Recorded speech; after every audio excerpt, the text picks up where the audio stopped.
अपनी क्लास में हिस्ट्री चल रही थी जिसके अंदर पहला टॉपिक पढ़ रहे थे हम भारत में यूरोपीय कंपनियों का आगमन का क्रम, order of arrival of European in India, जिसके अंदर हमने पिछली क्लास में पुर्तगाली कंप्लीट कर लिया था। आज उसके आगे पढ़ेंगे। पुर्तगीज में क्या क्या पढ़ा था मैं एक बार फटाफट से रिवीजन करा देता हूँ, फिर आगे चलते हैं। हम हिस्ट्री के अंदर पढ़ रहे थे।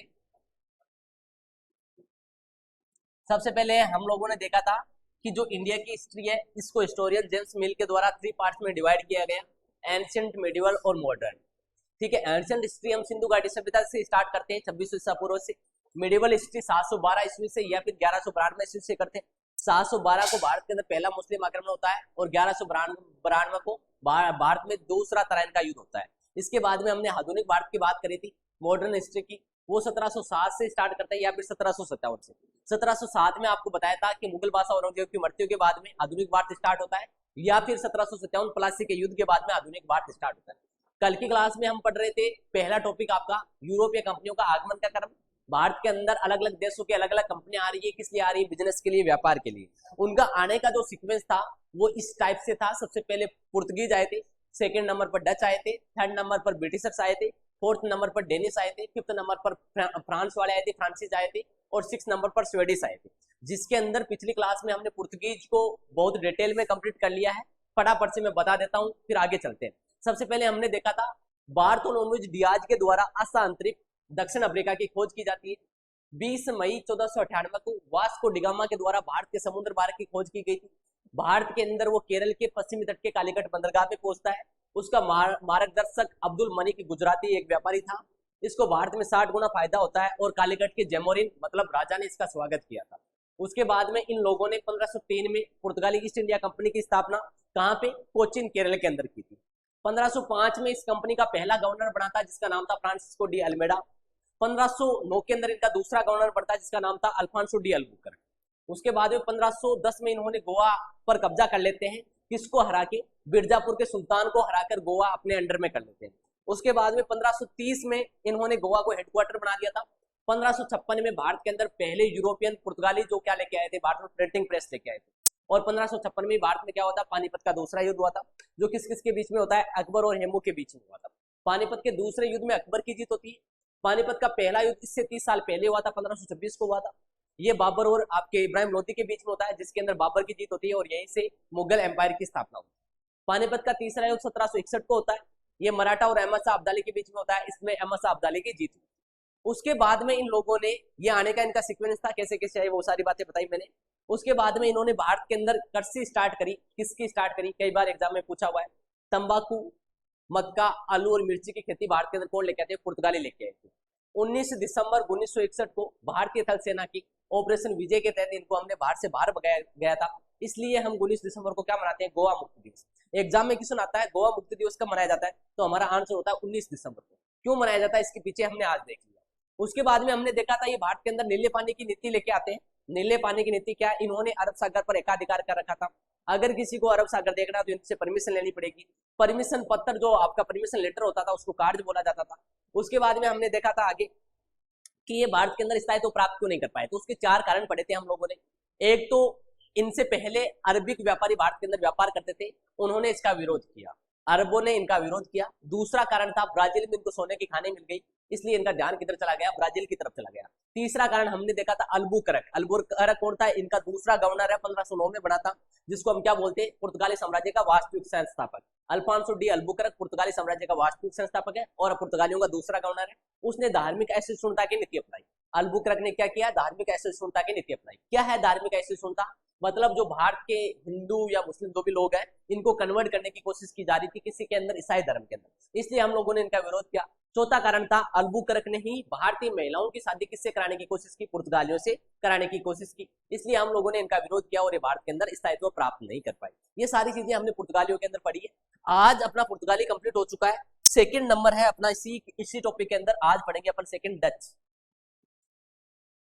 नीदरलैंड और जो हॉलैंड के लोग हैं उनको क्या बोला जाता है? डच बोलते हैं। नीदरलैंड और जो हॉलैंड के लोग हैं इनको डच बोला जाता है। ये लगभग पुर्तगालियों से 100 साल बाद में आते हैं। पुर्तगाली भारत में कब आए थे? 1498 में आए थे। ये लगभग उनसे 100 साल बाद में आए। ये कब आते हैं? ये आए थे 1596 ईस्वी के अंदर। कब आए? 1596 ईस्वी। पुर्तगालियों का पहला व्यक्ति पूछे तो हम क्या बताएंगे? Vasco da Gama. डचों का पहला व्यक्ति पूछे तो हम क्या बताएंगे? डचों का पहला व्यक्ति जो भारत आया उसका नाम क्या है? Cornelis de एस्टमान।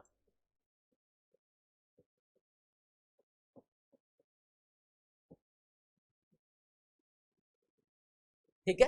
पुर्तगालियों का पहला व्यक्ति जो भारत में आता है वास्को डिगामा था। डचों का जो पहला व्यक्ति है ये आपका कॉर्नेलियन डी एस्टमान है। कब आता है? 1596 ईस्वी में। उसके बाद में पुर्तगालियों ने 1503 में पुर्तगाली ईस्ट इंडिया कंपनी की स्थापना करी। इन्होंने 1602 ईस्वी में Dutch east India company establish करते हैं।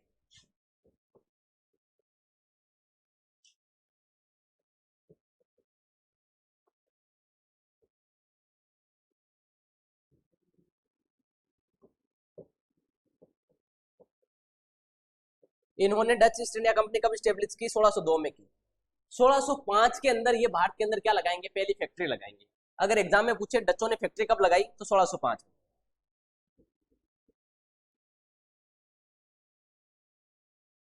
First factory. और कहां पे लगाते हैं? वेस्टर्न कोस्ट ऑफ आपका मसूलीपट्टनम। ये कहां पे है? आपके आंध्र प्रदेश के अंदर है। डचों ने पहली फैक्ट्री कहां लगाई तो बताएंगे मसूलीपट्टनम। इन 1605 AD first factory was established.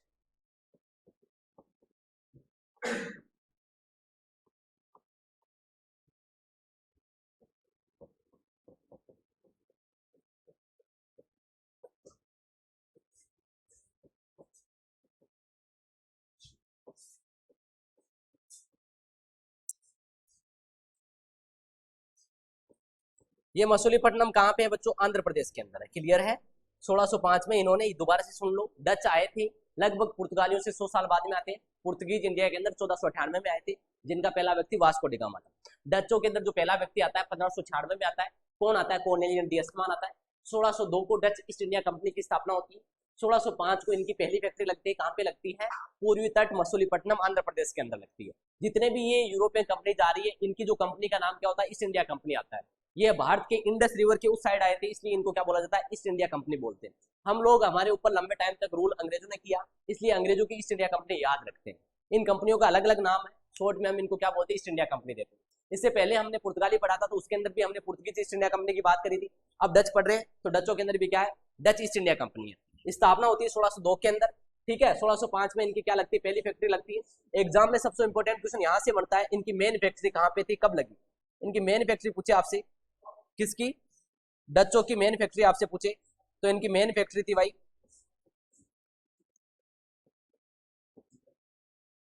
Main factory थी आपकी चिनसुरा, बंगाल के अंदर थी। ये चिनसुरा जगह है कहाँ पे? बंगाल के अंदर, यहाँ पे थी। और ये कब लगाते हैं मेन फैक्ट्री? तो ये ईयर भी याद रखना है, कब लगाई थी? 1653 ईस्वी के अंदर। कब लगाई थी?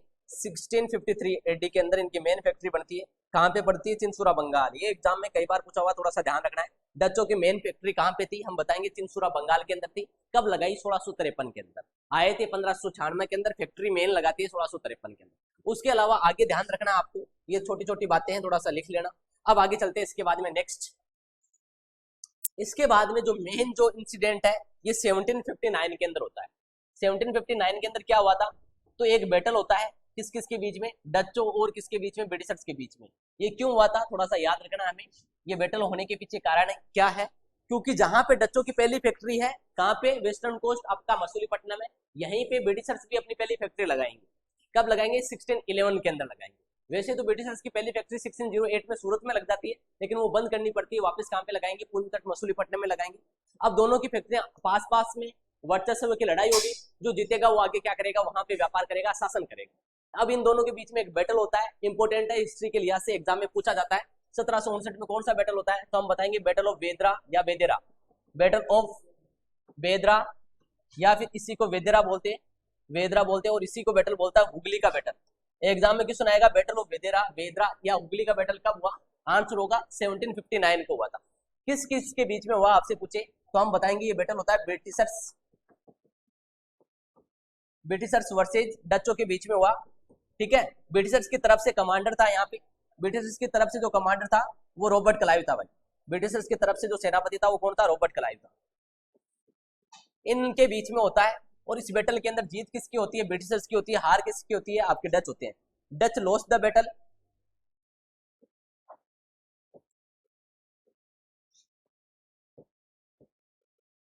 एंड मूव टू इंडोनेशिया, और ये कहाँ चले जाते हैं, इंडोनेशिया चले जाते हैं, और वहां पे जो भारत के अंदर व्यापार करते थे वही व्यापार कहाँ पे करेंगे, इंडोनेशिया में करेंगे। क्लियर है। इस बैटल के साथ में डच आए थे 1596 में, 1596 में बैटल ऑफ वेदरा हारने के बाद में इंडिया छोड़ के चले जाते हैं। अब तक हमने 2 कंपनियां कर ली, आगे चलते एक चीज और याद रखनी है, ये भारत के अंदर रेशम की खेती शुरू की थी। एग्जाम में क्वेश्चन आता है भारत में रेशम की खेती, सिख की खेती किसने स्टार्ट की, तो हम बताएंगे किसने की, डचों ने की थी। तंबाकू, मक्का, आलू, मिर्ची की खेती पुर्तगालियों ने की। खजूर, और हमने पहले देखा था खजूर और ऊंट पालने की प्रथा किसने की थी, मोहम्मद बिन कासिम ने शुरू की थी। ये छोटी छोटी बातें हमें साथ में याद रखनी है। ठीक है। एग्जाम में क्वेश्चन आता है डच भारत के अंदर किसकी एग्रीकल्चर शुरू की थी, ही स्टार्टेड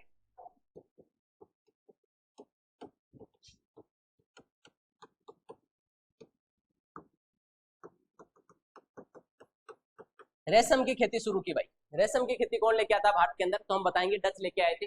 वेदरा का बैटल बहुत इंपॉर्टेंट है, याद रखना, बैटल ऑफ वेदरा, वेदरा या हुगली का कब हुआ, 1759 को होता है। किस किस के बीच में हुआ, डच और अंग्रेजों के बीच हुआ। इसके अंदर डच हार जाते हैं और भारत छोड़ के चले जाते हैं। आए थे 1596 के अंदर, गए कब, 1759 में।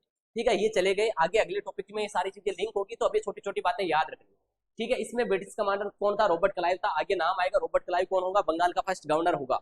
आगे काम आएगा, प्लासी के बैटल में भी यही होगा, बक्सर के बैटल में भी जो ट्रीटी कराने वाला है ये रॉबर्ट क्लाइव है। इसका मॉडर्न हिस्ट्री में बहुत वर्चस्व था, बहुत नाम था, तो इसलिए रॉबर्ट क्लाइव को हमें थोड़ा सा ध्यान रखना है। अब आगे चलते हैं, डच हार गए और इंडोनेशिया चले गए, यहाँ से व्यापार छोड़ के इंडोनेशिया चले जाते हैं। भारत के अंदर जो व्यापार करते थे वो अब कहाँ पे करेंगे, इंडोनेशिया के अंदर। अब नेक्स्ट है अगला, 2 कंपनी कंप्लीट हो गई हमारी, पुर्तगीज और डच। तीसरा है हमारा इंग्लिश, ब्रिटिशर्स। थर्ड है हमारा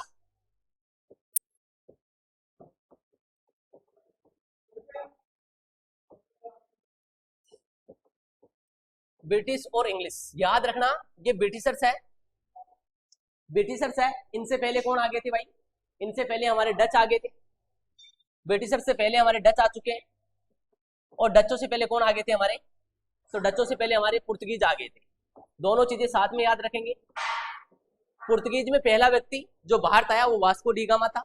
डचों में पहला व्यक्ति अभी देखा था हमने, कॉर्नेलियस डी अस्तमान है। और जो ब्रिटिशर्स में जो पहला व्यक्ति वो कौन है, जॉन मिडोल।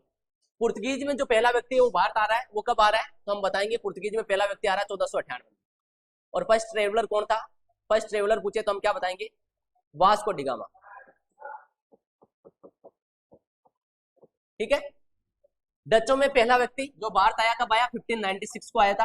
फर्स्ट ट्रेवलर पूछे आपसे, फर्स्ट व्यक्ति पूछे तो कौन था, Cornelis de Houtman, Cornelis de अस्तमान।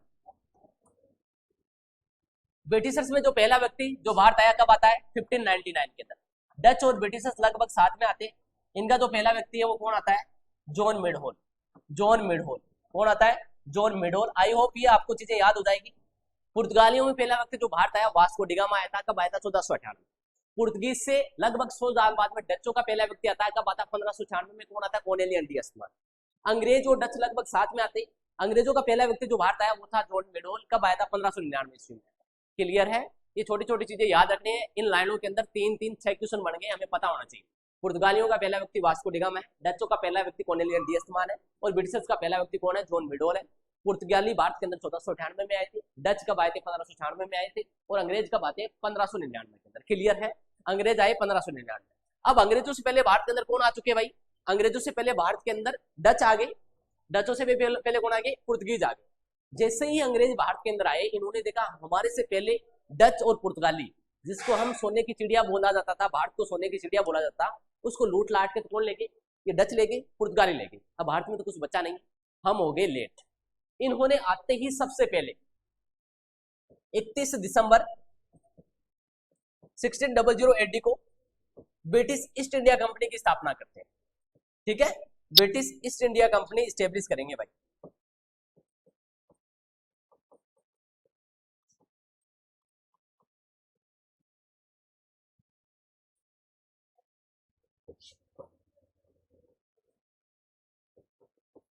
ठीक है, आए, आते ही देखा कि हम तो हो गए लेट, भारत को जो सोने की चिड़िया कहते थे वो कौन लूट लिए, डचों ने लूट लिया, पुर्तगालियों ने लूट गया।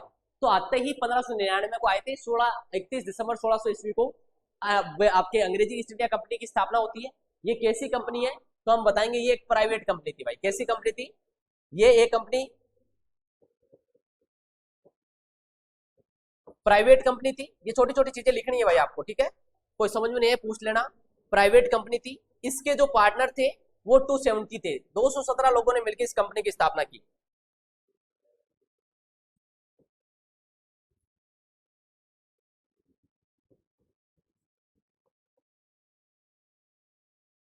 इसके जो पार्टनर थे 217 लोगों ने मिलकर एक अंग्रेजी ईस्ट इंडिया कंपनी की स्थापना करते हैं। कैसी कंपनी थी? प्राइवेट कंपनी थी। स्थापना कब हुई? 31 दिसंबर 1600 को। न्यू ईयर आने वाला था, न्यू ईयर की पार्टी चल रही थी। पार्टी की जो उसमें इन्होंने क्या कर लिया, दिमाग के अंदर आ गया हमें तो क्या करना है, इंडिया में बिजनेस करना, व्यापार करना है, और अंग्रेजी ईस्ट इंडिया कंपनी की स्थापना कर देते हैं। कब कर देते हैं? 31 दिसंबर 1600 को। ठीक है, कैसी कंपनी है? प्राइवेट कंपनी है, 217 पार्टनर है, 217 लोगों ने मिलकर सोचा हमें भारत में क्या करना चाहिए, व्यापार करना चाहिए। जैसे ही कंपनी की स्थापना हो जाएगी, अब सबसे पहले ये अपनी रानी के पास में जाएंगे। इनकी रानी है एलिजाबेथ फर्स्ट। एग्जाम में क्वेश्चन आता है इनको भारत के अंदर परमिशन देने वाली कौन से एक्ट के तहत मिला, तो हम बताएंगे 1600 एक्ट के तहत। किसके द्वारा? एलिजाबेथ फर्स्ट के द्वारा इनको भारत में परमिशन दी जाती है। अब कंपनी की स्थापना हुई, स्थापना होने के बाद अपनी रानी के पास में जाते हैं, अपनी रानी को पूरा प्रोजेक्ट बताते हैं कि हमारी कंपनी एससीसी, हमने कंपनी की स्थापना करी है, 217 हम पार्टनर है, हम भारत के अंदर व्यापार करना चाहते हैं, आपसे हमें एक हेल्प चाहिए। रानी ने पूछा क्या हेल्प चाहिए? आपसे हमें ये हेल्प चाहिए कि हम भारत के अंदर व्यापार करना चाहते हैं, और जब तक हम भारत में व्यापार करना चाहें, ठीक है, तब तक अपने देश से कोई दूसरी कंपनी व्यापार नहीं करे। इससे क्या होगा? उन्होंने बोला ऐसे क्यों, पॉसिबल नहीं है, कोई भी व्यापार कर सकता है, ठीक है, ऐसे थोड़ी है तुम भी व्यापार करो। इन्होंने बोला कि इससे हमें दोनों को लॉस होगा, हम वहां पे सही तरीके से स्टेब्लिश नहीं हो पाएंगे, कोई दूसरा आएगा तो वो भी सही तरीके से स्टेब्लिश नहीं हो पाएगा, दोनों को लॉस रहेगा। हम चाहते हैं जब तक हम अच्छे से स्टेब्लिश हो जाए उसके बाद में आप क्या कर सकते हो, व्यापार करवा सकते हो दूसरी कंपनी को। तो इनको शुरू के अंदर क्वीन एलिजाबेथ के द्वारा इनको 15 साल की छूट दी जाती है व्यापार करने की। ठीक है, क्वीन एलिजाबेथ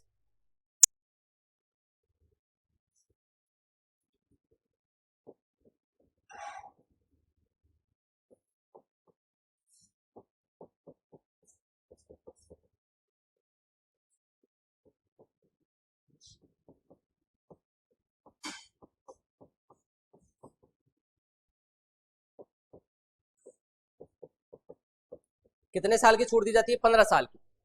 कालांतर में इसको बढ़ाकर एलिजाबेथ फर्स्ट भी याद रखना भाई, ये कौन सी थी? एलिजाबेथ फर्स्ट, इसने छूट दी थी। कालांतर में इसको बढ़ाकर कितना कर दिया गया? 20 साल कर दिया गया। Later on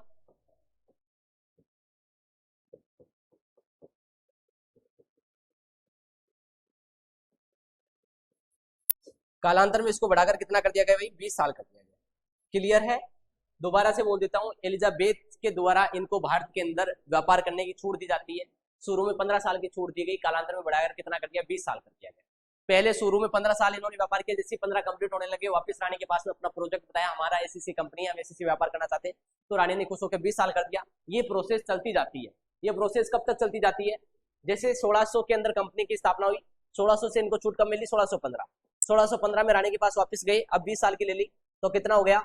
1635। अब वापस जाएंगे रानी के पास में, ये 15-20 साल बढ़ता जाएगा, और ये कब तक बढ़ता जाएगा? 1853। 1853 तक इस कंपनी को ऐसे ही छूट मिलती रहेगी भारत में व्यापार करने के लिए। 1853 का जो दौर था, जो टाइम था, ये रिवोल्ट का टाइम था, क्रांति होने वाली थी। रानी को भी पता था भारत के अंदर क्या होगी, क्रांति होगी, ये लंबे टाइम तक टिक नहीं पाएंगे। ठीक है, 1853 का जो दौर है ये कौन है? इस टाइम पर जो भारत का गवर्नर जनरल था वो लॉर्ड डलहौजी था, जिसको मॉडर्न इंडिया का फादर ऑफ मॉडर्न इंडिया बोलते हैं हम, लॉर्ड डलहौजी। आधुनिक भारत का निर्माता कहा जाता है लॉर्ड डलहौजी को। क्यों कहा जाता है? क्योंकि इसने भारत के अंदर रेल सेवा जो प्रारंभ करने वाला था डलहौजी था। भारत में फर्स्ट जो रेल है वो डलहौजी के द्वारा लाई गई थी। कब लाई गई थी? 1853 के अंदर, जिसका इंजन का नाम था फेरी क्वीन, जो बॉम्बे से लेकर थाने के बीच में चलती है। और विश्व के अंदर जो पहली रेल है वो कब आती है? 1826 को आती है। विश्व में भी पहली रेल कहाँ आई थी? ब्रिटेन में आई थी, जिसका इंजन का नाम था रॉकेट। और 1852 के अंदर इसने डाक सेवा शुरू की थी। 1853 में आपकी तार सेवा प्रारंभ की थी। 1854 में इसने क्या? पीडब्ल्यूडी विभाग की स्थापना करी थी। ये कुछ आपके अचीवमेंट थे डलहौजी के द्वारा, नई नई चीजें लाई गई थी भारत के अंदर। और 1854 के अंदर ये वुड डिस्प्लेज आता है, जिसके अंदर बोला गया था इंग्लिश एजुकेशन के तहत भारत के अंदर भी क्या बनाई जाएगी? विश्वविद्यालय बनाई जाएगी, यूनिवर्सिटी बनाई जाएगी, कैम्ब्रिज जो विश्वविद्यालय उसकी तर्ज पर। और हमने 1857 में 3 विश्वविद्यालय भी बनाए थे। कहाँ पे? बॉम्बे, कलकत्ता और मद्रास के अंदर। ठीक है, तो अभी इसके अंदर 1853 में इनका टाइम पीरियड खत्म हो रहा है। अब रानी ने वापस इनसे छूट दी। कितने टाइम तक की छूट दी? अब की बार रानी के द्वारा बोला गया आपको क्या मिलती है? आजीवन छूट मिलती है। आपके अंदर लखन रहे तो आपकी जिंदगी भर भारत के अंदर व्यापार कर सकते हैं, लखन नहीं रहे तो भारत वाले आपको कल ही निकाल सकते हैं। और हमने इसी के साथ में ही अंग्रेजी ईस्ट इंडिया कंपनी का शासन है, रिवोल्ट ऑफ 1857 के साथ में इसको एंड कर देते हैं। 1857 के साथ में अंग्रेजी ईस्ट इंडिया कंपनी का शासन समाप्त कर दिया। तो आप लोग बोलोगे सर हमारे देश से तो अंग्रेज तो 1947 को गए थे, आप एंड कब कर रहे हो, 1857 को कर रहे हो। तो ये 90 साल शासन किसने किया? ये जो 90 ईयर्स है ये भारत में शासन कौन करता है? तो ये जो 90 साल का जो शासन है ये किसके द्वारा किया जाता है? British crown. क्राउन का मतलब क्या होता है? राजा।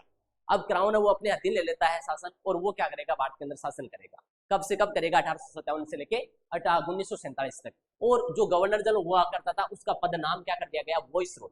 अब जो गवर्नर जनरल उसको क्या बोला जाएगा? वॉइसरॉय बोला जाएगा। जो क्राउन का क्या होता था? रिप्रेजेंटेटिव होता था, रिप्रेजेंटेटिव ऑफ क्राउन, उसको हम बोलते हैं वॉइसरॉय। भारत का पहला वॉइसरॉय कई बार एग्जाम में पूछा जाता है, कौन था? 1857 की क्रांति के समय गवर्नर जनरल कौन था? वही भारत का क्या था? पहला वॉइसरॉय था। 1857 की क्रांति के समय आपसे गवर्नर जनरल पूछे तो लॉर्ड कैनिंग था। भारत का पहला वॉइसरॉय पूछे तो भी कौन है? Lord Canning. याद रखना बच्चों, छोटी छोटी चीजें, ये सारी चीजें क्लियर करनी। इसको छूट मिली 20 साल की। अब छूट मिल गई, शुरू में 15 साल की छूट मिली थी। अंग्रेज पूरा माइंड सेट पहले से क्लियर करके आए थे हमें इंडिया में कैसे बिजनेस करना। ये बढ़िया बुद्धि लोग हैं, इनको पहले से ही पता था हमें भारत में व्यापार करना तो क्या क्या समस्या आएगी। तो पहले से ही सारी चीजें पढ़ के आए थे, अध्ययन करके आए थे। इन्होंने देखा कि हमें छूट तो देती किसने? रानी ने 15 साल तक। 15 साल तक हमें ब्रिटेन की तरफ से कोई परेशान नहीं करेगा। लेकिन भारत के अंदर भी कोई राजा होगा, अगर कल को उसने ज्यादा टैक्स लगाया तो हम कैसे लंबे टाइम तक व्यापार कर पाएंगे? कैसे नहीं कर पाएंगे। तो अब ये अपने राजा के पास में जाते हैं। इनका राजा है जेम्स। ये राजा के पास में जाएंगे जेम्स को, उसको अपना प्रोजेक्ट बताएंगे, हमारी कंपनी का नाम ये है, हम भारत के अंदर क्या करना चाहते हैं? व्यापार करना चाहते हैं। आपसे एक हेल्प चाहिए। क्या हेल्प चाहिए? कि आप जैसे ब्रिटेन के राजा हो, ये ब्रिटेन का किंग है भाई जेम्स,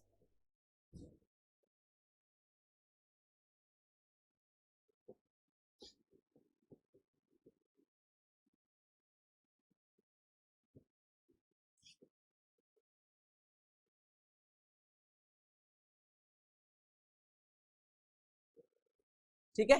अब ब्रिटेन के अंदर कोई किंग होगा, इसके इक्विवेलेंट भी कोई भारत के अंदर भी किंग होगा, ठीक है। इनको लगा कि कल को लेवल का आदमी डायरेक्ट बात करेगा तो हमें क्या हो सकती है? छूट मिल सकती है, व्यापार करने में परेशानी नहीं होगी।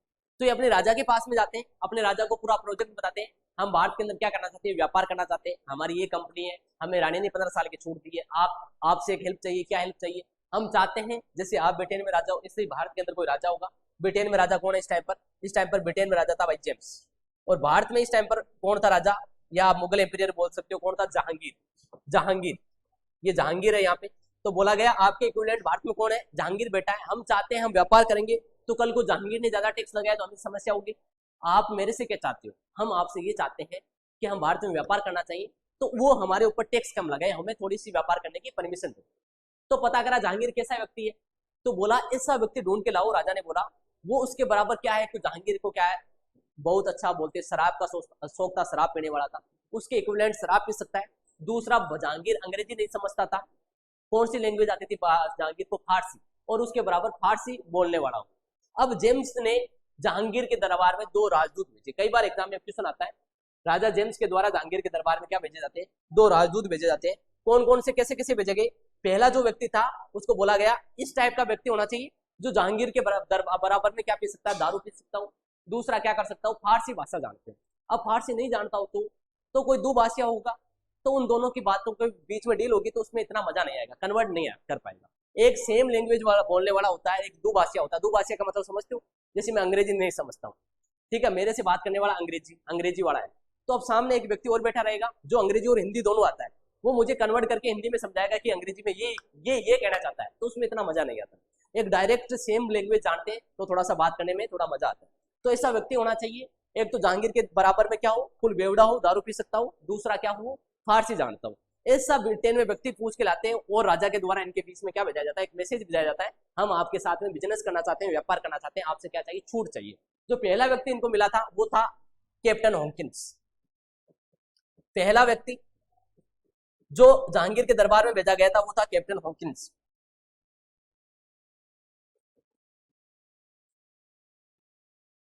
जिसको बोलते हैं कि जहांगीर के दरबार में लगभग 3 साल तक रहा था। जहांगीर के दरबार में 1608 में गया था, 1608 से लेकर 1611 तक रहा था।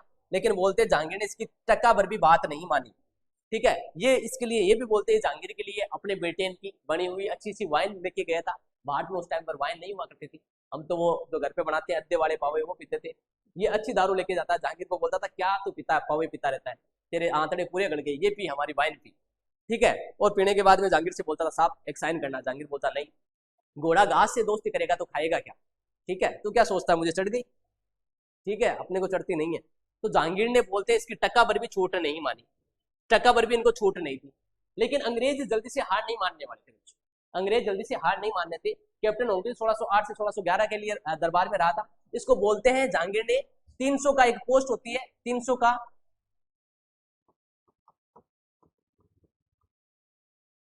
मनसबदार भी बनाया था, लेकिन जहांगीर ने इसकी बात नहीं मानी। अंग्रेज जल्दी से हार नहीं मानने वाले थे, दूसरे व्यक्ति को भेजा इसके दरबार में।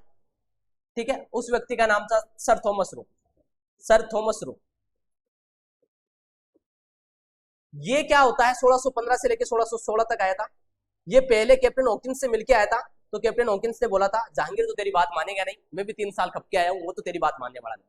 तू किसके पास में जाना, पहले जाना उसका बेटा है जो आगे अगला मुगल बादशाह बनता है, शहजादा खुरम जो राजस्थान में घूमने आया होता, उसके पास में जाना, उसको अपना प्रोजेक्ट समझाना। अगर वो तेरे से इंप्रेस हो गया, उसने साइन कर दिया, तो बेटे के साइन देख के बाप अपने आप ही कर देगा। तो ये सबसे पहले सीधा ही किसके पास में जाता है, जहांगीर के बेटे के पास में जाता है, शहजादा खुरम के पास में, जो राजस्थान अपने अजमेर में घूम रहा था। ठीक है, इन दोनों के बीच में बातचीत होती है, कब होती है 10 जनवरी 1616 को। और ये जो शहजादा खुरम ये साइन कर देता है, इसके साइन देके जहांगीर भी कर देता है। यहाँ से इनको अंग्रेजों को भारत के अंदर व्यापार करने की क्या मिल जाती है, परमिशन मिल जाती है। ये बातें आई होप आपको समझ में आई होगी। ठीक है, दोबारा से समझा देता हूँ ये क्या लिखा है मैंने, एक बार लिख देता हूं। British king James send to 2 ambassadors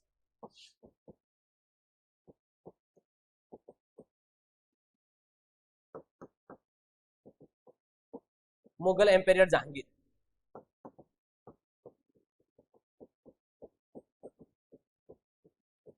ठीक है, किसने, ब्रिटिश राजा जेम्स ने जहांगीर के दरबार में 2 राजदूत भेजे। कैसे कैसे आए पता होना चाहिए। सबसे पहले कैप्टन हॉकिंस आता 1608 से लेकर 1611, लेकिन इसकी जहांगीर ने टक्का भर भी छूट नहीं मानी। फिर दूसरा आता सर थॉमस रू 1615 से 1616, 10 जनवरी 1616 को इनके बीच में डील हो जाती है। यहीं से भारत के काले दिन स्टार्ट हो गए 1616 से लेके अब हमारा पीछा कब छोड़ेंगे 1947 के बीच में। मैंने बोला था मॉडर्न हिस्ट्री हम कहां से स्टार्ट करते हैं, औरंगजेब की डेथ के बाद। उसके बाद में भी मुगल एम्पायर थे, लेकिन वो बेलखने मुगल बादशाह थे। इसका फायदा कौन उठाएंगे, अंग्रेज उठाएंगे। अंग्रेज यहाँ पे कोशिश कर रहे हैं, लेकिन ये जहांगीर वगैरह अच्छे नेतृत्व करता लीडर थे, इन्होंने इनको छूट नहीं दी। फिर धीरे धीरे इनको धीरे धीरे व्यापार में छूट मिलती जाएगी। जैसे औरंगजेब की डेथ होती है, उसके बाद में मुगल एम्पायर का क्या हो जाता है, डिक्लाइन हो जाता है। इसका अच्छे तरीके से फायदा कौन उठा लेंगे, अंग्रेज उठा लेंगे। ठीक है, सही तरीके से इनका शासन कहां से स्टार्ट होगा, औरंगजेब की मृत्यु के बाद में। और उसके ही 50 साल बाद में आगे जाते हैं अपना 1757 को प्लासी का युद्ध होता है। प्लासी के युद्ध के बाद में तो एक तरफा शासन आ जाता है अंग्रेजों का। 1757 से लेकर 1857 तक 100 साल भारत को अच्छे तरीके से अंग्रेज लूटते हैं। ये सारी बातें आई होप आपको समझ में आई होगी। अगर कोई डाउट रहता है तो एक बार मुझे कमेंट सेक्शन के अंदर दोबारा से बता दीजिएगा, सर ये ऐसा हमारा इश्यू आता है, ये चीजें हमें समझ में नहीं आती। फिर आगे चलते हैं हम। अब चलें आगे, मैं एक बार दोबारा से छोटा सा रिवीजन करा देता हूँ अंग्रेजों का, फिर आगे चलते हैं। अंग्रेज भारत के अंदर 1599 में आ रहे हैं। इनका जो पहला व्यक्ति जो आया भारत में जॉन मेडोल था। 31 दिसंबर 1600 को अंग्रेजी ईस्ट इंडिया कंपनी की स्थापना की जाती है। यह एक प्राइवेट कंपनी थी। 217 लोगों ने मिलकर कंपनी की स्थापना की, जिनको हम बोलते हैं पार्टनर थे 217। फिर ये अपनी रानी के पास में जाते हैं और अपना प्रोजेक्ट बताते हैं, बोलते हैं हमें भारत में व्यापार करना है, आपसे क्या चाहिए, हमें छूट चाहिए। रानी ने इनको 15 साल की छूट दी, कालांतर में बढ़ा के 20 वर्ष कर दी गई। फिर अपने राजा के पास में जाते हैं, जेम्स के पास में, उसको अपना प्रोजेक्ट बताते हैं और आप क्या करो, उसके राजा से, भारत के राजा से बात करो। तो यहाँ का इनका ब्रिटिश का जो राजा था वो था आपका जेम्स, इंडिया का जो राजा था वो जहांगीर था। इन दोनों के बीच में बातचीत होती है। जहांगीर के दरबार में जेम्स के द्वारा 2 राजदूत भेजे जाते हैं। पहला आता कैप्टन हॉकिंस 1608 से लेकर 1611 के बीच में रहता है, लेकिन इसकी बात जहांगीर ने नहीं मानी। ठीक है, इसको बोलते हैं इसने अपनी आर्मी के अंदर 300 का मनसबदार भी बनाया था, लेकिन इसकी बात नहीं मानता है। फिर अगला जो व्यक्ति है जो भारत में आता है उसका नाम था कैप्टन हॉकिंस। कैप्टन हॉकिंस पे आपका आता है 1608 से 1611। दूसरा व्यक्ति जो भारत में आया था वो सर थॉमस रो था 1615 से 1616। ये पहले कैप्टन हॉकिंस से मिलकर आता है और इन दोनों के बीच में शहजादा खुरम और आपका सर थॉमस रोज के बीच में बातचीत हो जाती है और उसने इसको छूट दे दी। कब दे दी? 1616 के अंदर, 10 जनवरी 1600। यहाँ से भारत के अंदर अंग्रेजों भारत के अंदर शासन करने स्टार्ट कर। क्लियर है?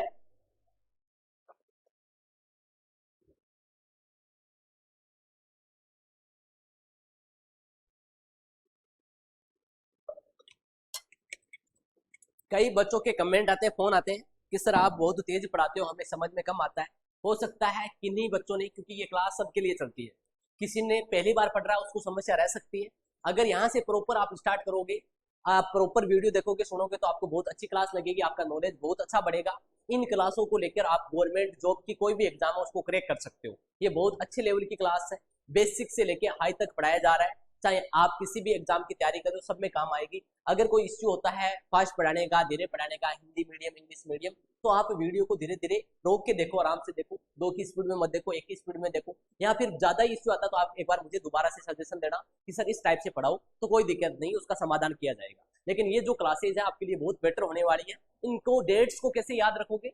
डेट्स को बार बार पढ़ने से याद रहेगी। दूसरा तरीका क्या है? इनको लिख लिख के याद करो। तीसरा तरीका, इनको बार बार सुनो, सुनने से चीजें याद रहेगी। अच्छा वक्ता वही होता है जो अच्छा श्रोता होता है। अगर आप अच्छे श्रोता बन गए तो एक दिन अपने आप ही अच्छा वक्ता बन जाओगे, सारी चीजें याद रह जाएगी। पहले हमें क्या बनना है? अच्छा वक्ता, श्रोता बनना है। अब आगे बात करते हैं ये भारत के अंदर कैसे स्टेब्लिश हो रहे हैं। अब एग्जाम में यहाँ से क्वेश्चन क्या आता है, देखो ये बेसिक बात कर ली हमने, किसकी? इनकी, ब्रिटिशर्स की, अंग्रेजों की। अब आगे चलते हैं, नेक्स्ट है, अब यहाँ पे क्वेश्चन आता है इनकी फर्स्ट फैक्ट्री। यहाँ पे थोड़ा सा इश्यू रहता है, पहली फैक्ट्री इन्होंने कहाँ पे कब लगाई थी?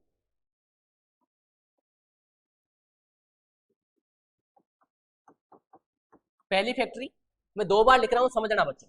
पहली फैक्ट्री, पहली फैक्ट्री अंग्रेजों ने 2 बार पहली फैक्ट्री लगाई। एक तो लगाई थी 1608, एग्जाम में सिंपल सा क्वेश्चन आया, अंग्रेजों ने पहली फैक्ट्री कब लगाई? हम बताएंगे 1608। कहां पे लगाई? हम बताएंगे कहां लगाई। 8 सूरत के अंदर लगाई। कहां पे लगाई? सूरत के अंदर लगाई। इसका फाउंडर पूछे आपसे तो हम बताएंगे फाउंडर था हेनरी मिडल्टन।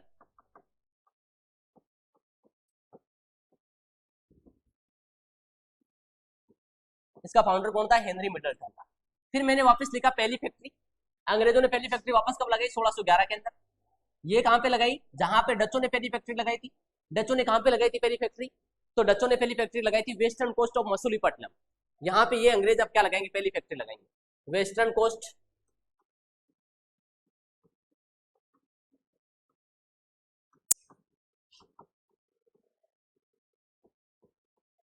पहली फैक्ट्री अब कहां लगाएंगे? Western coast of Masulipatnam.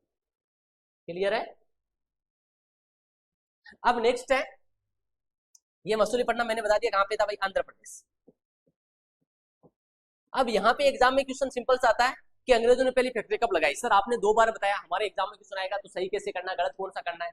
1608 करेंगे, 1611 करेंगे, सूरत करेंगे, मसूलीपट्टनम करेंगे, ये इश्यू आ रहा है आपके। तो सिंपल सा क्वेश्चन आया, अंग्रेजों ने भारत में पहली फैक्ट्री कब लगाई? आंसर देंगे 1608 सूरत के अंदर। एग्जाम में क्वेश्चन आ रहा है अंग्रेजों की पहली फैक्ट्री जिसके अंदर सुचारू रूप से कामकाज स्टार्ट हुआ, वर्क स्टार्ट हुआ, तो 1611 मसूलीपट्टनम। कहाँ पे? मसूलीपट्टनम। यहाँ पे ही पहले डचों ने लगा रखी थी 1605 में, इसीलिए इन दोनों के बीच में लड़ाई हुई थी। अभी पीछे देखा था हमने, कौन सा युद्ध हुआ था? बेदरा का युद्ध। कब होता? 1759 में, उसमें डच हार गए थे बेचारे। ये इसीलिए हो रहा है। यहाँ पे पहली फैक्ट्री कब लगाई? 1608 में लगाई, सूरत के अंदर, हेनरी मिडल्टन है। लेकिन सूरत के व्यापारियों ने क्या किया? इसका विरोध किया।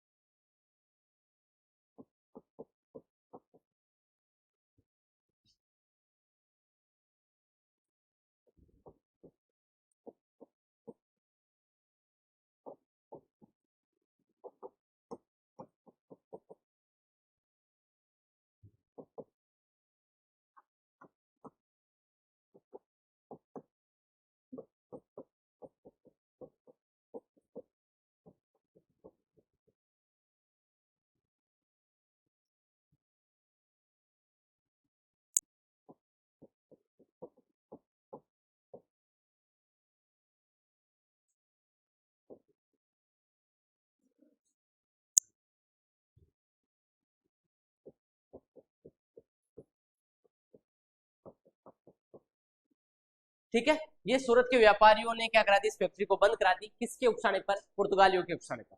इसलिए ये फैक्ट्री क्या हो जाती है? बंद हो जाती है। अब क्या होगी? 1611 की मेन फैक्ट्री होगी। समझ में आ गई यहाँ तक?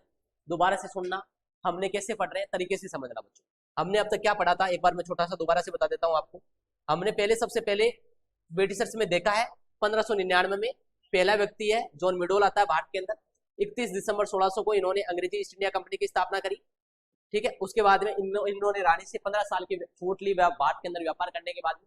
फिर राजा से बात करते हैं जेम्स के बाद में जहांगीर के दरबार में 2 राजदूत भेजे जाते हैं, कैप्टन हॉकिंस और सर थॉमस रो। याद रखना कब कब आए थे।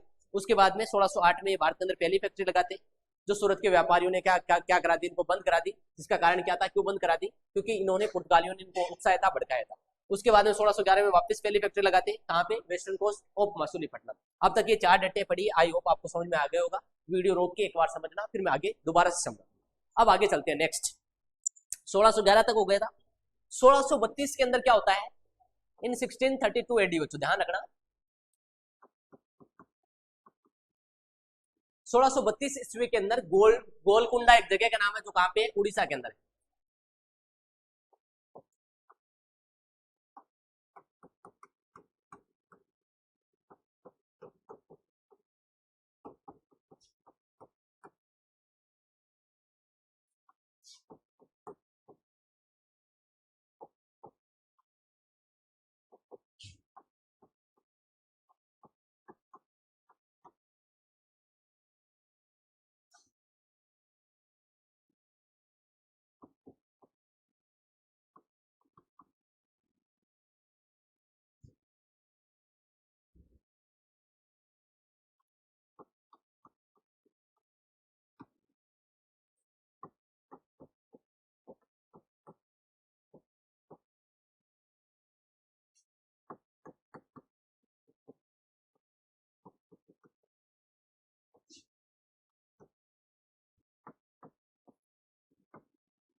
समझो बच्चों, 1632 के अंदर ये गोलकुंडा जगह है, जहां कहां पे, उड़ीसा के अंदर।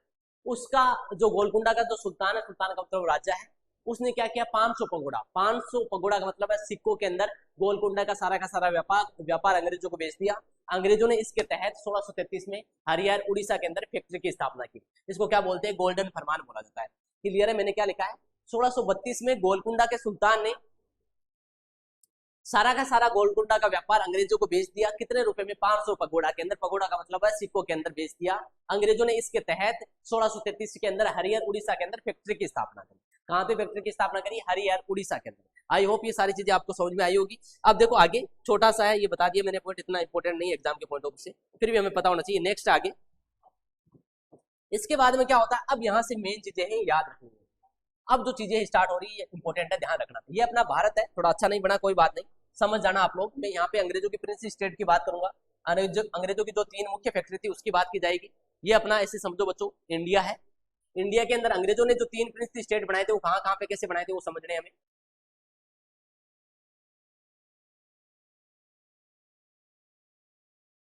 ठीक है, अंग्रेजों के जो 3 प्रिंसली स्टेट थे, वो कहाँ कहाँ पे कैसे बनते हैं। सबसे पहले ये जो जगह है अपनी, इसको चेन्नई बोला जाता था, चेन्नई। अंग्रेजों से ये नाम बोला नहीं गया, अंग्रेजों ने इसका नाम चेंज कर दिया, मद्रास कर दिया। अंग्रेजों को पता लगा ये जो चेन्नई गांव था, इसकी जमीन बिक रही थी। अंग्रेजों ने इसको खरीद लिया। कब खरीद लिया, 1639 के अंदर, 1639 एडी के अंदर। और इसका पूछा जाएगा फाउंडर कौन था, तो हम बताएंगे इसका फाउंडर था फ्रांसिस डे। और यहाँ पे अंग्रेजों ने क्या बनाया, किला बनाया। और यहाँ पे क्या बनाते हैं, फोर्ट बनाते हैं। जो अंग्रेजों का क्या था, पहला किला था, फोर्ट का नाम था आपका,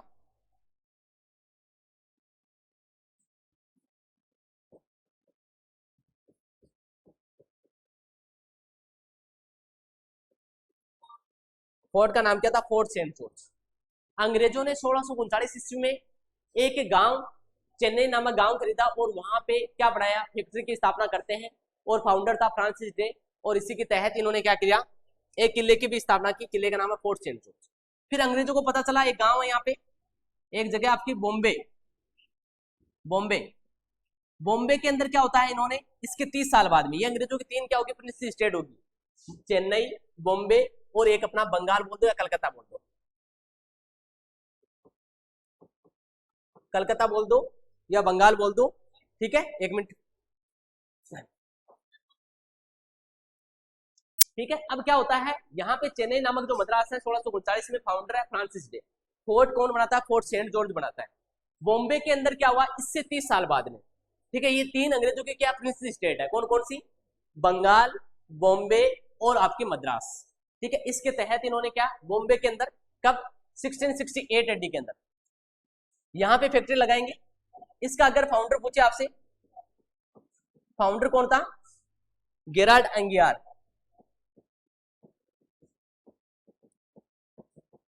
गेराल्ड एंगियार था।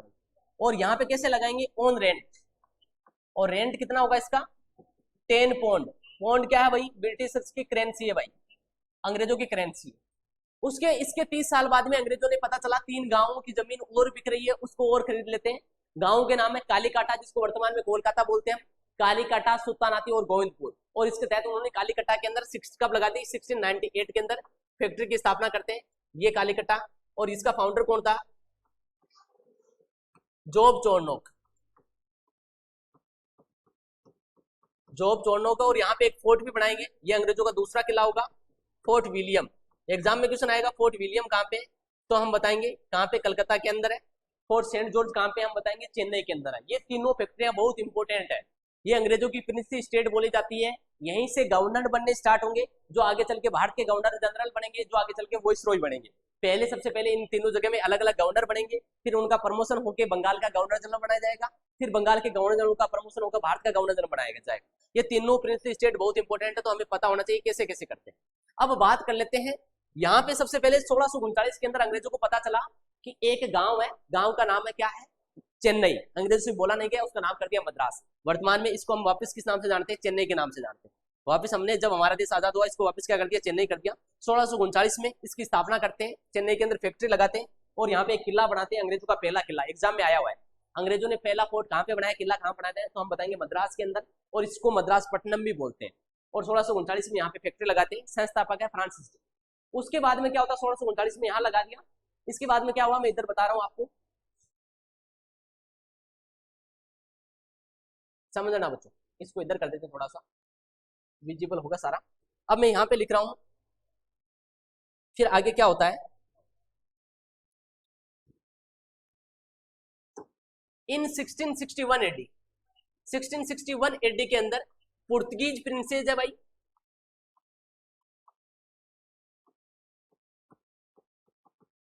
प्रिंसेस कैथरीन बर्गेजा,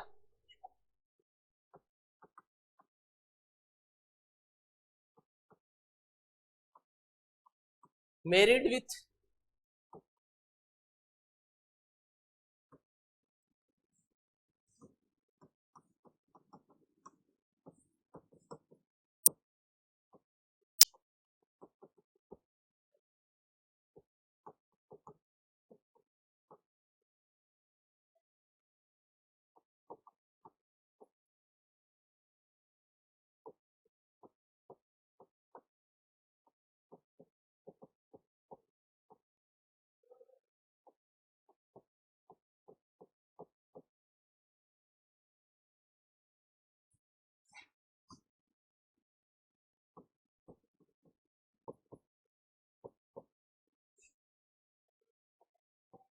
और इनको क्या बॉम्बे दहेज में दिया जाता है।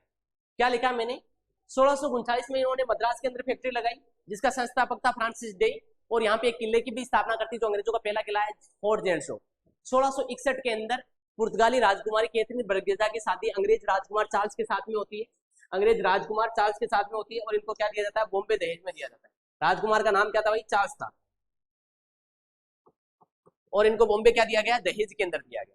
क्लियर है। 1661 में इनको बॉम्बे दहेज में मिलता है। फिर पता चला कंपनी वालों को ये बॉम्बे किसको है, हमारे अंग्रेज जो राजा उसके पास में है, अंग्रेज जो कंपनी वाले उससे बातचीत करते हैं और 1668 में उसको किराए पे ले लेते हैं।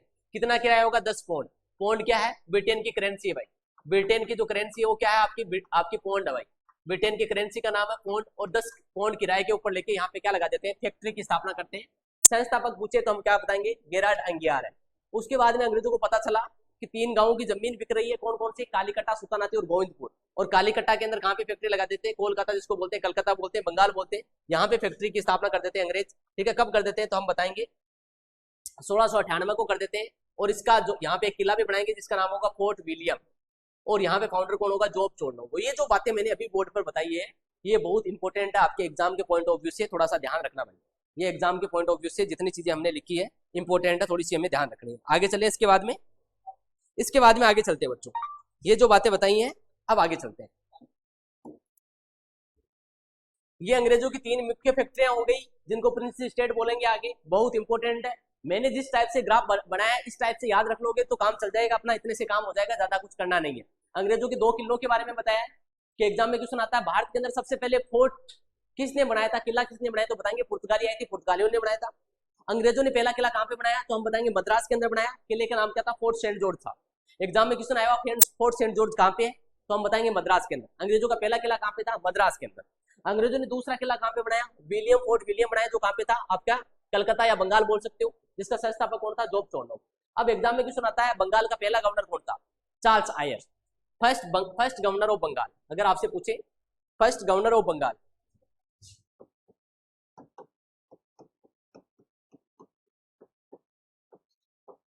बंगाल का पहला गवर्नर तो क्या बताएंगे, चार्ल्स आयर था भाई।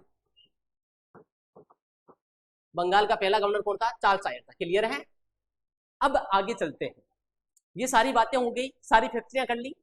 इन 1717 एडी 1717 को 17 की बात है भाई। इस टाइम पर मुगल एम्पायर था आपका। 1717 में जो भारत का मुगल एम्पायर था वो था फर्रुखशेर। ठीक है, भारत का मुगल बादशाह कौन था, फर्रुखशेर था। इसके लिए बोलते हैं इसको कोई क्या है, एक बीमारी हो गई थी, फोड़ा। फोड़ा का मतलब होता है हमारे जो गोमड़ा बोलते हैं उसको फोड़ा बोला जाता था।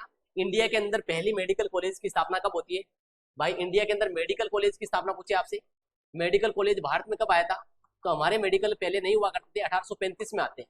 इससे पहले मेडिकल कॉलेज नहीं थी। इससे पहले किसी कोई हारी बीमारी हो रही है तो उसका उपचार कैसे किया जाता था, वेद वगैरह ये पट्टे बांध कर ऐसे किया जाता था। अब हमारे जो भारत के मुगल बादशाह फर्रुखशेर, इनकी एक बीमारी हो चुकी है फोड़ा, वो काफी दिनों से परेशान थे, समाधान नहीं हो रहा। अंग्रेजों को पता चला कि भारत का जो मुगल बादशाह है उसकी ऐसी बीमारी है, हमने अगर उसका इलाज कर दिया तो वो क्या हो जाएगा, हमसे खुश हो जाएगा और हमें भारत के अंदर व्यापार करने के लिए खूब सारी छूटें दे सकता है। इसलिए वो अपनी एक पूरी टीम भेजते हैं। ठीक है, आर्मानिया से एक डॉक्टर बुलाया गया। ठीक है, आपके फर्रुखशेर की देख रेख करने के लिए एक तो आपका ख्वाजा आता है आर्मेनिया से, एक व्यक्ति डॉक्टर हेमिल्टन और आर्मेनिया से ख्वाजा आए, दोनों लोग मिलके किसका इलाज करने आए हैं। एक पूरा आपका भेजा जाता है, पूरी टीम भेजी जाती है किसकी, फर्रुखशेर की इलाज करने के लिए। और ये जो सक्सेसफुल उसका ऑपरेशन क्या हो जाता है, सक्सेसफुल हो जाता है। ये जो इसकी बीमारी थी फर्रुखशेर की, ये क्या हो गई, सफल हो गई। ठीक है, इस बात से खुश होकर उसने क्या किया, अंग्रेजों को खूब सारी क्या दी, छूट दी। ये कई बार एग्जाम में पूछा जाता है, क्या क्या छूटें थी, मैं शॉर्ट के अंदर बता रहा हूँ आपको। क्या इनके द्वारा रियायतें दी गई, छूट दी गई। पहली तो बोला गया था इन 3000 रुपीज,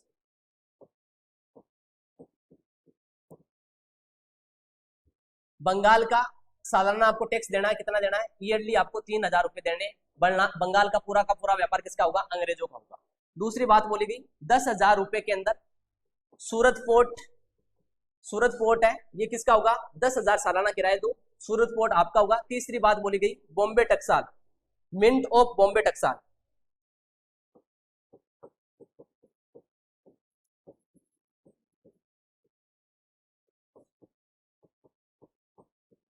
चौथी थी नियर बाई,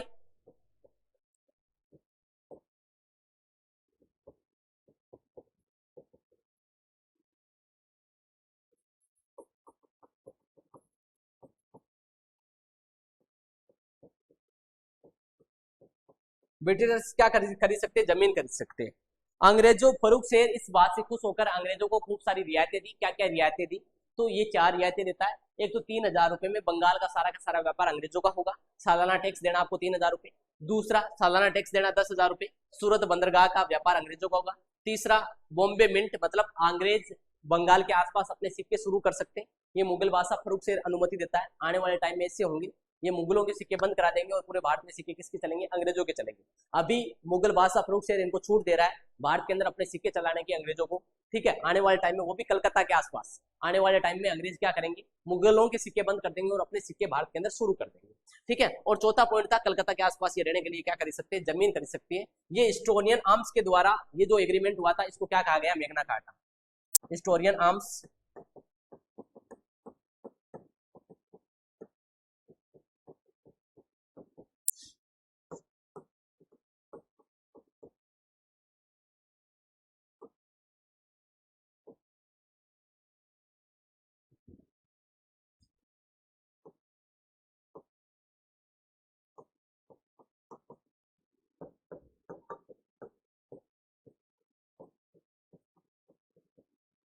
इसको क्या कहा गया भाई, मैग्ना कार्टा कहा गया। स्टोरियन आर्म्स के द्वारा इस इंसिडेंट को क्या कहा गया, मैग्ना कार्टा। मैग्ना कार्टा क्या होता है, जिसको जिससे जितना प्रॉफिट होता है वो उसके लिए मैग्ना कार्टा होता है। ये जो रियायतें हैं इससे ब्रिटिशर्स को फायदा हुआ, इसलिए ब्रिटिशर्स के लिए क्या है, मैग्ना कार्टा होगी। ये मैग्ना कार्टा वर्ड हम हिस्ट्री में कई बार यूज करेंगे, हमें पता होना चाहिए मैग्ना कार्टा किसको बोलते हैं। जिसको जिससे जितना प्रॉफिट होता है उसके लिए वो चीजें क्या होती है, मैग्ना कार्टा होती है। आपको मेरे से ज्यादा फायदा हो रहा है तो मैं आपके लिए मैग्ना कार्टा हूँ, आप मेरे को आपसे ज्यादा फायदा हो रहा है तो आप मेरे लिए क्या हो, मैग्ना कार्टा हूँ। सबसे पहले क्या होता है, 1214 के आसपास ब्रिटेन के अंदर राजा हुआ करता था, राजा निरकुश राजा था। उसके पास में सारी की सारी पावर रहा करती थी, जनता के पास में कोई पावर नहीं थी। एक दिन राजा ने क्या किया, जनता ने क्या किया, राजा को बंदी बना लिया, पकड़ लिया और एक पेज लेके गए।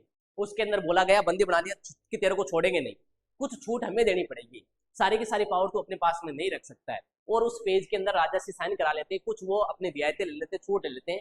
उसको क्या कहा जाता है, मैग्ना कार्टा कहा जाता है। उसको क्या कहा गया, मैग्ना कार्टा कहा गया। अब हिस्ट्री में कई बार हम मैग्ना कार्टा शब्द यूज करेंगे, ठीक है। जिसको जैसे ब्रिटिशर्स को अपने से ज्यादा फायदा हो रहा है तो ब्रिटिशर्स के लिए मैग्ना कार्टा है, ब्रिटिशर्स से हमें फायदा हो रहा है तो वो हमारे लिए मैग्ना कार्टा है। तो ये जो आपका एग्रीमेंट हुआ था, क्या एग्रीमेंट हुआ था, 1717 के अंदर बोला गया कि बंगाल का जो सारा का सारा व्यापार है, सालाना 3000 रुपए देना किसका होगा, अंग्रेजों का होगा, हमें कोई लेना देना नहीं है बंगाल से। 10,000 रुपए में सूरत बंदरगाह का व्यापार अंग्रेजों का होगा। कलकत्ता के आसपास आप अपनी भूमि खरीद सकते हो, आप रह सकते हो, घर बसा सकते हो, कोई दिक्कत नहीं है, ठीक है। और क्या बोला गया, आप कलकत्ता बंगाल के आसपास अपने सिक्के स्टार्ट कर सकते हो, बॉम्बे मिंट स्टार्ट कर सकते हो। इस मैग्ना कार्टा को, इस एग्रीमेंट को आपका स्टोरियन आर्म्स के द्वारा क्या कहा गया, मैग्ना कार्टा कहा। क्लियर है, तो ये ब्रिटिशर्स कंप्लीट हो गया। इसमें कोई डाउट है तो एक बार जरूर आप बताइएगा, पूछना। आज के लिए इतना ही। जय हिंद, जय Bharat, thank you so much.